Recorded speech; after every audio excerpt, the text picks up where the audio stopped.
विवाह सोहळ्यानिमित्त तिन्ही राजघराणे एकत्र येणार आहेत। रामराजे नाईक निंबाळकरांचे बंधू रघुनाथ राजेंच्या मुलाचा विवाह सोहळा आहे आणि त्यानिमित्त तिन्ही राजघराणे एकत्र पाहायला मिळणार।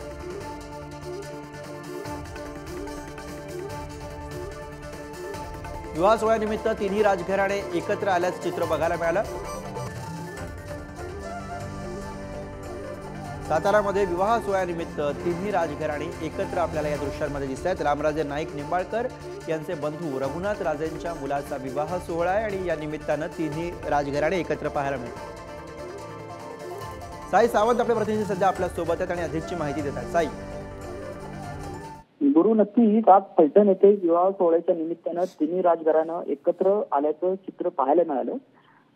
अर्थातच रामराजे नाईक निंबाळकर यांचे बंधू रघुनाथ राजे नाईक निंबाळकर यांच्या मुलाच्या लग्न सोहळ्यानिमित्त आज फलटण येथे राजवाड्यामध्ये हा शाही विवाह सोहळा पार पडला आणि यामध्ये फलटण असेल, कोल्हापूर असेल आणि सातारा या तिन्ही राजघराण्यांनी एकत्र आल्याचं चित्र पाहायला मिळालं।